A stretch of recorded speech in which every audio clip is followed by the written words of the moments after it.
मोज़े सामीन, सईद मेमण जदीद सिंधी शाइरीअ जो अहिड़ो अहम नालो आहे जंहिं वटि पंहिंजो असलूब आहे, जंहिं वटि पंहिंजो अंदाज़ आहे। हुन सिंधी शाइरीअ जे सिन्फ़ुनि में केतिरा ई कामयाब तजुर्बा कया आहिनि। केतिरनि ई शहरी मजमूअनि जो सिरजणहार आहे सईद मेमण। सईद मेमण अॼु असां सां गॾु आहे, साणसि ॻाल्हि ॿोल कंदासीं।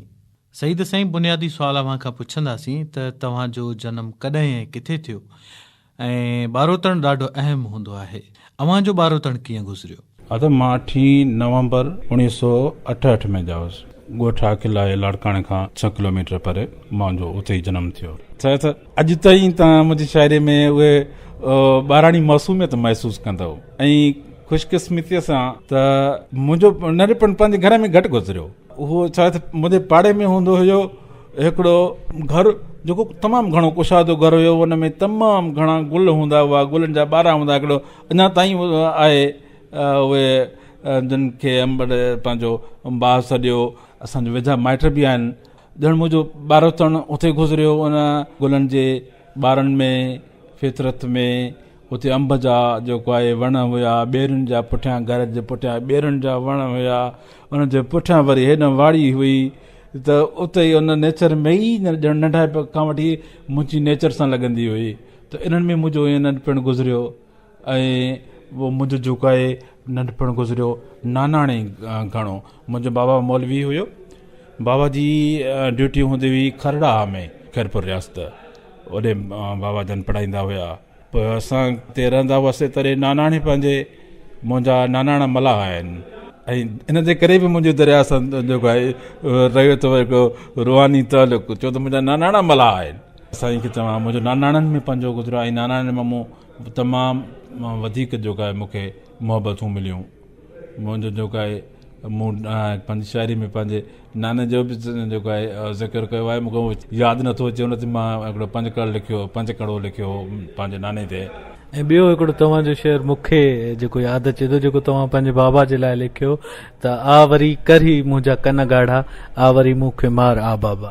कुझु बंदि मूंखे बि यादि था अचनि। वरी मुंहिंजे बुक में दुआ जा मोती हिन, साम्हूं तुंहिंजी मज़ार आ बाबा, ॿार घर जा तमामु ॻोरा आहिनि, सईद मासूम ॿार आ बाबा। सईद मेमण जे जेके शाइरी जो सफ़र आहे उहो कीअं पियो थिए? मां शुरूअ खां वठी जेको आहे न ॾाढो तेज़ीअ सां लिखंदो रहियो आहियां। पोइ हाणे मुंहिंजी शाइरी मयार में केतिरी आहे, बाक़ी ईअं आहे त शाइरी मुंहिंजे लाइ हाणे इबादत जो दर्जो रखे थी पई। ऐं ईअं करे सम्झो त शाइरी हिन वक़्तु मुंहिंजे लाइ हिकिड़ी कैथारसिस आहे। जीअं नफ़्सियात जी ॿोलीअ में कैथारसिस चवंदा आहिनि न, और नफ़्सियाती को मरीज़ हूंदो आहे त उनखे पोइ चवंदा आहिनि जेको कुझु अंदरि में अथई त उहो हाणे ॿाहिरि कढ। त हू जॾहिं उहो अंदरि में जेको कुझु उनखे हूंदो आहे उहो ॿाहिरि कढंदो आहे त हू ॾाढो हल्को फुल्को थी पवंदो आहे। त मुंहिंजे लाइ बि ईअं आहे त जेको कुझु मुंहिंजो बोझ, जेको कुझु मुंहिंजे ज़हन में, जेके जज़्बा मुंहिंजे मुंहं में बिलोड़ पैदा कनि था पिया, त मां जॾहिं उन्हनि खे पने ते ओचींदो आहियां त पोइ ॼण मां अंदरि में बिल्कुलु हल्को फुल्को थी वेंदो आहे, रिलैक्स थींदो आहे। मूंखे माण्हू जलींदा हुआ, बाबा तुंहिंजो हीउ जेको आहे बीमारियूं तूं जेके एतिरियूं पिरायूं आहिनि, जेको तुंहिंजे दिमाग़ जी रग बिलाग थी वई आहे, तूं दिलि जी तकलीफ़ पिराई आहे, ऐं तो शुगर पिराई आहे, त हीउ सभु तुंहिंजो जेको आहे शाइरीअ जो नतीजो अथई, तूं शाइरी बंदि कर। मां त उन्हनि खे उन्हनि जी ॻाल्हि ते खिलंदो हुउसि। पर हिकिड़े दफ़े मां पंहिंजे डॉक्टर आलम इब्राहिम खां पुछियुमि। मां त डॉक्टर मुंहिंजो दोस्त बि आहे, असां ॿई हिकु बेंच ते वेही आहियूं, असां पढ़िया आहियूं, डॉक्टर आलम इब्राहिम। सो मां चयो डॉक्टर मूंखे माण्हू हीअं था चवनि त किथे वाकई इहे हू सही ॻाल्हि त नथा कनि, त इन जो मुंहिंजे दिमाग़ ते त को शाइरी करण सां माना को इफेक्ट त नथो पए। हुन चयो न, हीअ त तूं जेको कुझु तुंहिंजे अंदरि में आहे उहो न कढ, हे तुंहिंजे लाइ हिकिड़ी मेडिकल हवाले सां बि ॼण हिकिड़ी बहितर वे आहे। शाइरी सां तव्हां जुनून जी हद ताईं जेका मोहबत कयो था, उन साॻे ई अंदाज़ सां वरी तव्हां इज़हार बि कयो था। तव्हांजे शाइरी खे असांजे ख़ुसूसी तौर ते जेके नौजवान आहिनि उहे तमामु घणो पसंदि बि कनि था। सईद मेमण मुतालियो बि कयो हूंदो, तव्हां पंहिंजे उन मुतालाती जेका ज़िंदगी आहे अव्हांजी उनखे कीअं पिया ॾिसो? अदब मुंहिंजो जेको आहे न जुनून रहियो आहे पढ़ण जो। मां जॾहिं हिन में अदब जी फील्ड में पेर पातो तॾहिं खां वठी लाड़काणे जो नेशनल सेंटर हुयो, हुन जा सभु किताब तक़रीबन मां पढ़ी पूरा कया। पोइ वरी इन खे शिफ्ट कयूं होॾे सनराज़ लाइब्रेरी में, त मुंहिंजा उते बि वास्ता रहिया। मां उते बि मेंबर हुयुसि उन लाइब्रेरी जो बि, उते बि मुंहिंजो अचणु वञणु जाम थींदो हुयो, अञा ताईं वञा वेंदो आहियां। पर हाणे अॻे ईअं हो जॾहिं नौजवान हुयुसि तॾहिं उते वञी ऐं जेको आहे उते स्टडी मां कंदो हुयुसि ऐं टे परीअ जो घर मोटंदो हुयुसि। पर हाणे मुंहिंजा हुते दोस्त जो आहिनि त उन्हनि जे मार्फत मूंखे ॼण त हिकु ॿ किताब मिली वेंदो आहे जेको मां उन्हनि खे स्टडी करे ॾेई ऐं वरी वापसि कंदो आहियां, त वरी मूंखे उहो ॾींदा आहिनि हिकु ॿ ॿियो किताब, त वरी मां उहो खणंदो आहियां। त मुंहिंजी घणी जेको आहे स्टडी मुंहिंजी लाइब्रेरी शाहनवाज़ लाइब्रेरी ऐं लाड़काणे जो जेका असांजो नेशनल सेंटर वारी लाइब्रेरी, इन्हनि जे थिए मां इन्हनि दोस्तनि जो थोराइतो आहियां जिन जेको आहे मुंहिंजो मुतालो वसी करायो। तमामु सुठो। किताबनि सां इश्क, शाइरीअ सां इश्क, सईद जो हिकिड़ी अञा बि ॿी हिकिड़ी शइ आहे जंहिंसां सईद जो इश्क रहियो आहे, उहो आहे लाड़काणे जे घिटियुनि सां इश्क, लाड़काणे सां इश्क। उहो कीअं रहियो? छा आहे त मूं ॿिया बि शहर सिंध जा घुमिया आहिनि, पर जेको मुंहिंजी मोहबत लाड़काणे सां रही आहे न, त उहा वरी ॼण त सिंध तोड़े जो सिंध सॼी मुंहिंजे सीने में आहे, सॼी मुंहिंजे मन में रहे थी पई। पर लाड़काणे सां मुंहिंजी जेको आहे वधीक मोहबत रही आहे। उनजे करे त लाड़काणे सां मुंहिंजो दिली लॻाव त आहे, पर लाड़काणे में मां 12 साल रिक्शा हलाई आहे। ऐं मां चवंदो आहियां त रिक्शा हलाइण वारो जेको तजुर्बो आहे उनजो असरु मुंहिंजी शाइरीअ ते जेको आहे तमामु गहरो आहे। ऐं तव्हां मुंहिंजी शाइरी जेकॾहिं पढ़ी हूंदी त तव्हांखे उन में उन जा अक्स, उन जा इमेज, लाड़काणे जो घिटियूं, उन जा रोड, ऐं साईं खे तव्हां रक्शे में मां जॾहिं रक्शो हलायां थो पियो, मुंहिंजो हिकिड़ो बेत आहे त हर शइ रहंदी थी वञे। मूंखे हाणे हाफ़िज़ो मुंहिंजो थोरो मुतासिर थियो आहे हिन दिमाग़ी तकलीफ़ जे करे, त उन में मतिलबु ईअं कुझु हुयो त मां तव्हांखे रुॻो हिन जो ख़्यालु थो ॿुधायां त मां रक्शा जे साइड जे शीशे मां निहारे रहियो आहियां ऐं मुंहिंजो पोइतां जेका आहे हर शइ रहंदी थी वञे। हिकिड़ो बेत आहे, उनजो कॉन्सेप्ट माना हिकिड़ो इहो हुयो।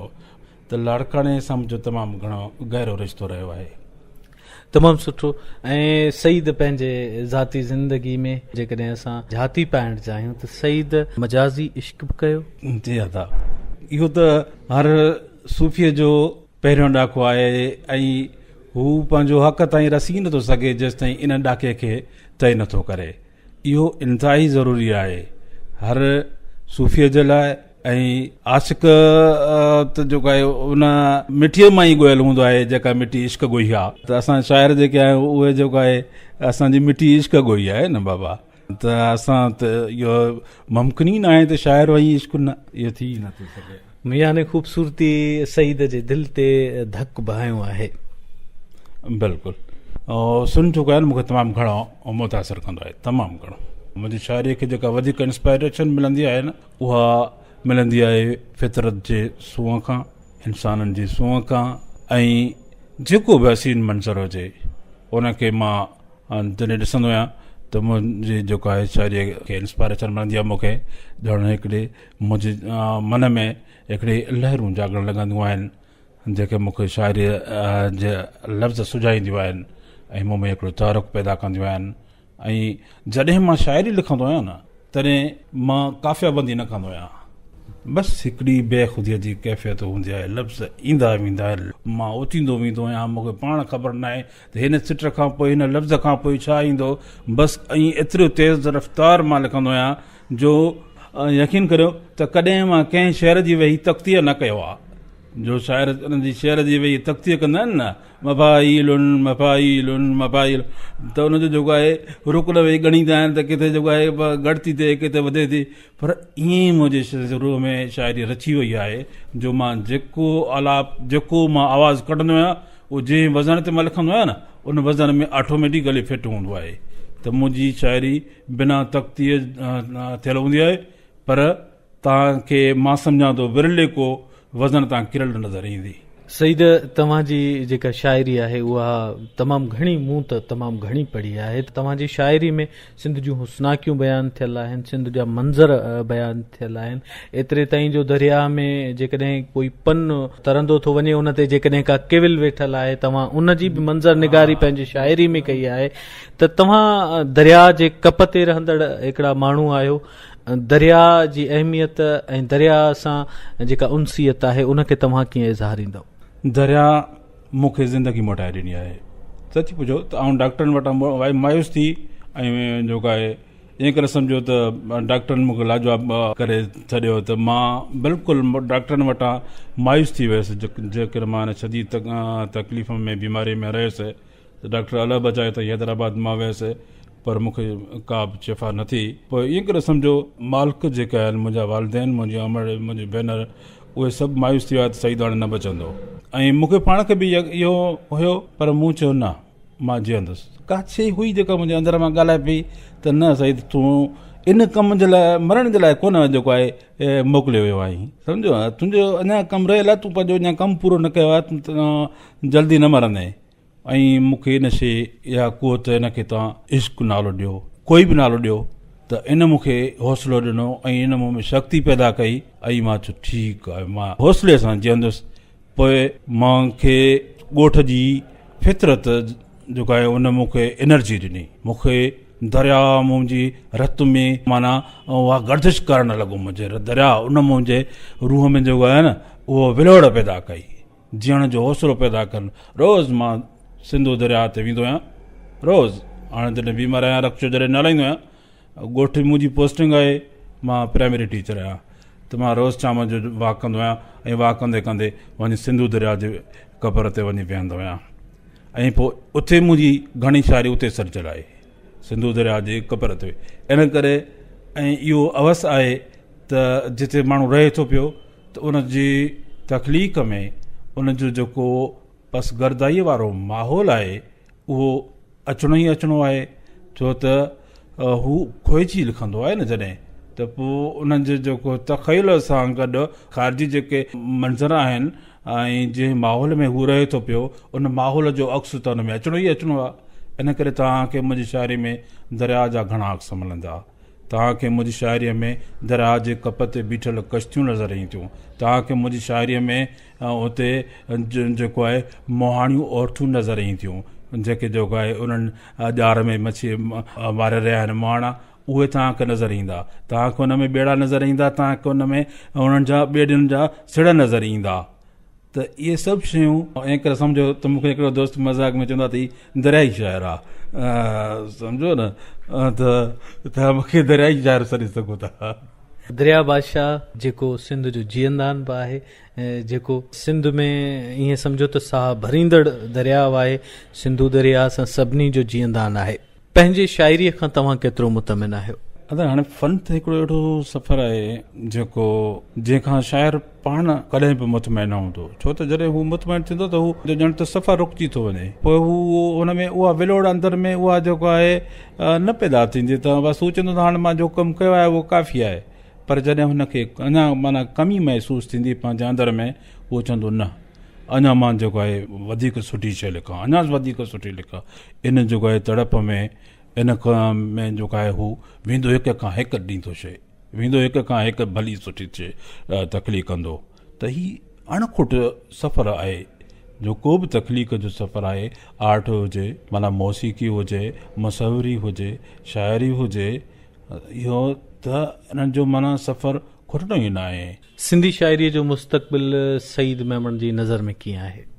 इहो ॾाढो ॾुखियो सुवालु पुछियो अथव, पर मां सच पुछो त अॼु तनवीर अब्बासीअ जा ई लफ़्ज़ मां उन खां उधार वठी यूज़ कंदुसि त सिंधी शाइरीअ जो।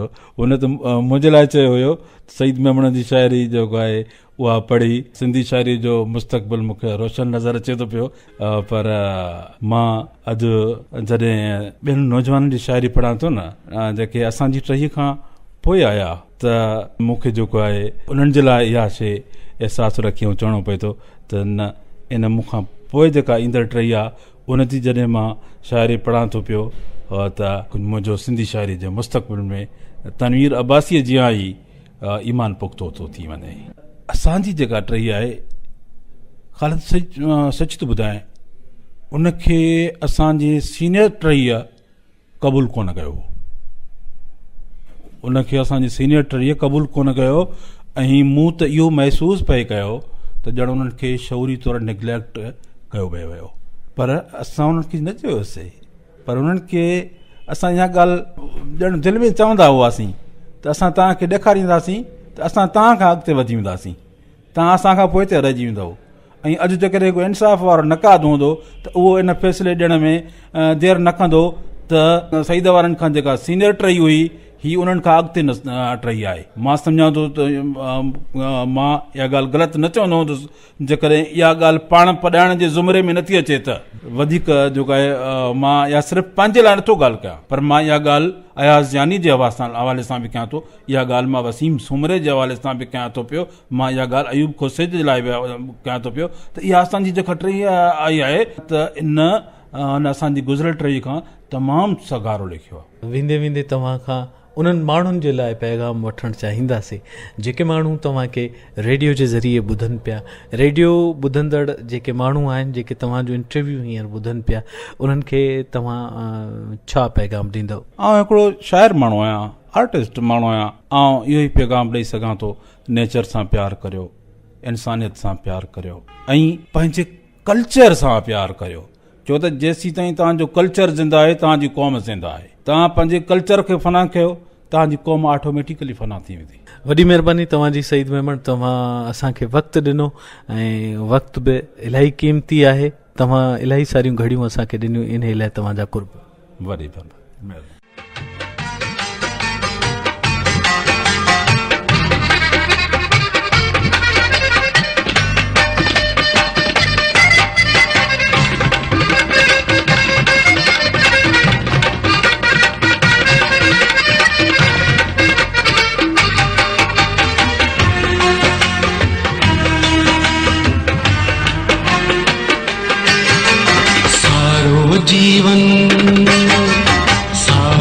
जीवन सारो साथ नदी गुलड़न के महकारो साथ नदी सारो जीवन सारो साथ नदी गुलड़न के महकारो साथ नदी सारो जीवन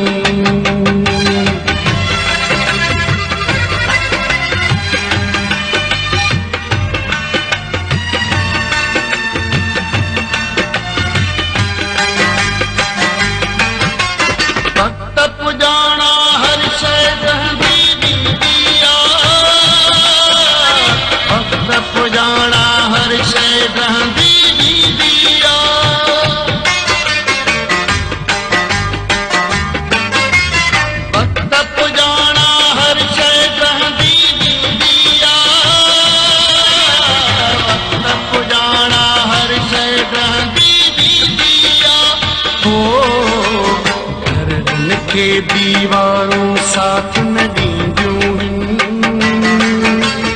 गुलड़न के महकारों साथ नदी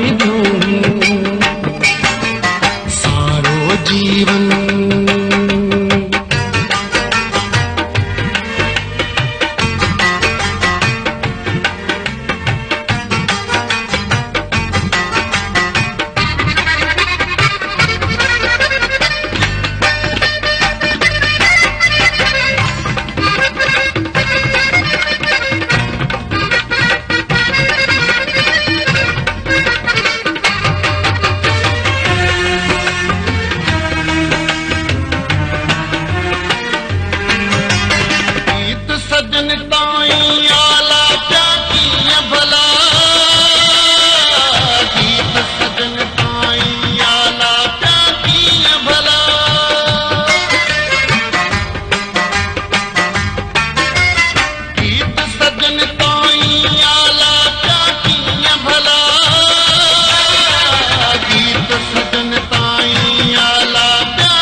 गुलड़न के महकारूं साथ न ॾींदूं सारो जीवन